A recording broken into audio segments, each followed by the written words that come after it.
हे अर्जुन, जो भोग विलास का भक्त होता है वो परमात्मा का भक्त कैसे हो सकता है? ऐसे मनुष्य जो बाहर से भक्ति का प्रदर्शन करते हैं परंतु मन से विषयों के चिंतन और उनकी आसक्ति में लीन रहते हैं, वो भक्ति का केवल ढोंग करते हैं।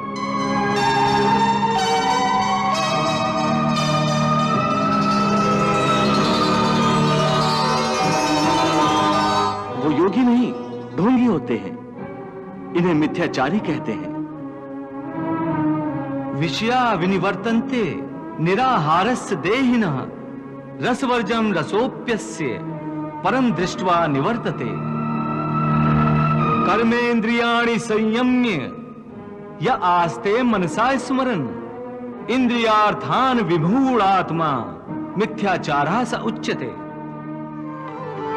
पार्थ, स्थित प्रज्ञ मनुष्य की बुद्धि स्थिर रहती है, अपने मन पर उसका नियंत्रण रहता है।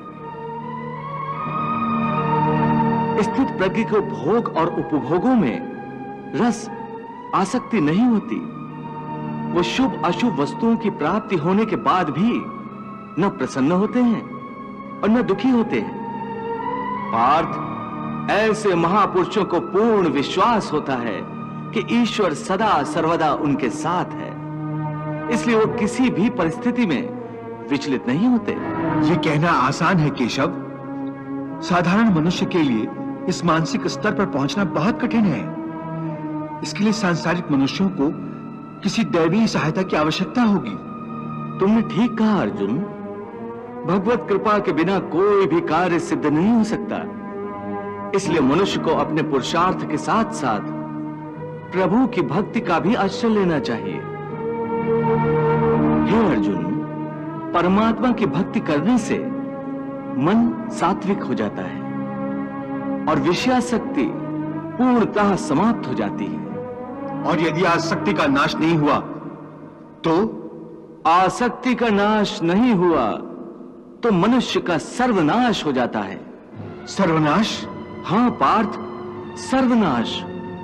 हे अर्जुन, आसक्ति के मारे हर मनुष्य किसी भी विषय के आकर्षण और मोह में फंसकर सोते जागते निरंतर उसी का चिंतन करते रहते हैं। जैसे कोई मनुष्य किसी सुंदर स्त्री के प्रेम में पड़ जाता है, जो जागते हुए उसी की कल्पना और सोते में उसी के सपने देखता है। इस प्रकार निरंतर चिंतन से आसक्ति की नींव पर काम की भावना उभरने लगती है। काम या वासना में थोड़ी भी रुकावट आने से क्रोध का आगमन हो जाता है। जहां क्रोध है वहां सम्मोह अथवा अविचार अथवा अविवेक भी है। जिस प्रकार प्रचंड वायु के झोंके से दीपक की ज्योति बुझ जाती है,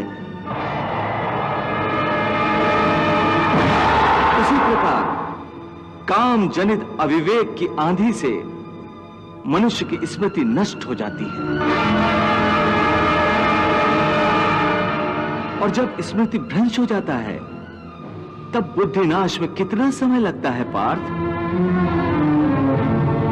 चैतन्य का नाश होने पर जो दशा शरीर की होती है, ठीक वही दशा बुद्धि का नाश होने पर मनुष्य की हो जाती है।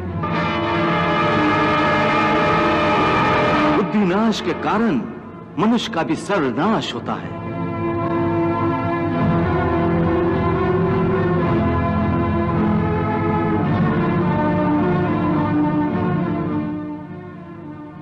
ध्यायतो विषयान् पुंसः संगस्तेष उपजायते संगात संजायते कामः कामात् क्रोधा अभिजायते क्रोधात् भवति सम्मोहः सम्मोहात् स्मृति विभ्रमः स्मृति भ्रंशात् बुद्धिनाशो बुद्धिनाशात् प्रणश्यति।